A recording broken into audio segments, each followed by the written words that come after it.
Ini bukan pengawasan publik, ini fitnah terselubung yang merusak martabat demokrasi. Riflay ingin tampil sebagai penjaga konstitusi, padahal dia sedang menusuknya dari belakang dengan pisau fitnah. Jika Gibran dianggap salah, tempuh jalur hukum. Jangan lempar lumpur ke ruang publik, lalu lari ke belakang dalil analisis akademik. Karena pada akhirnya sejarah akan mencatat bukan hanya siapa yang berkuasa, tapi siapa yang memelintir kebenaran demi ambisi. Dan Riflay Harun hari ini telah memposisikan dirinya bukan sebagai penegak konstitusi, tapi sebagai aktor panggung gaduh yang bermain dengan bara kebencian. Dan mari kita luruskan satu hal penting. Membungkus fitnah dengan label kebebasan akademik bukanlah bentuk keberanian intelektual, melainkan manipulasi busuk yang merusak integritas ilmu hukum itu sendiri.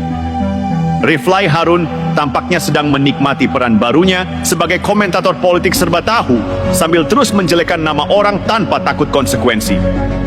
Tapi yang harus diingat, semakin sering seseorang berbicara tanpa tanggung jawab, semakin nyata kebusukan logika yang dia usung. Lihat cara dia bermain narasi.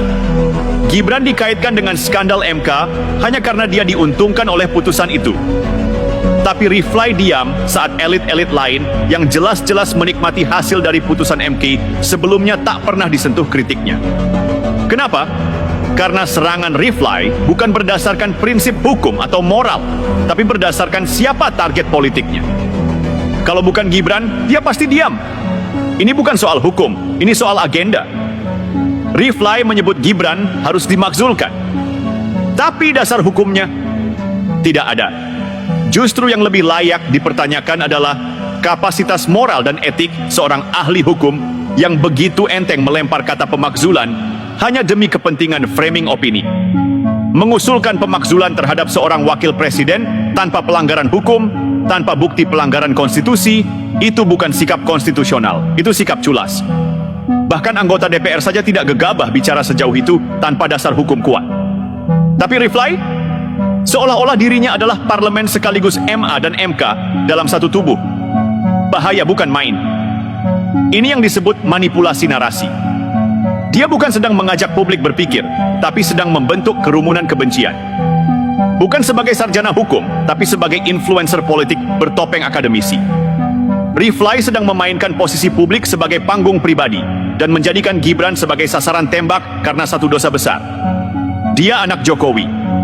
Selebihnya tak ada substansi. Lalu soal akun Fufu Fafa. Ini sungguh memalukan. Seorang dokter hukum, mantan staf ahli, lulusan luar negeri, mengutip akun tanpa identitas sebagai bahan analisis politik. Kalau ini standar akademik Riflay hari ini, maka dia tak lebih dari netizen yang kebanyakan scroll, terlalu sedikit membaca.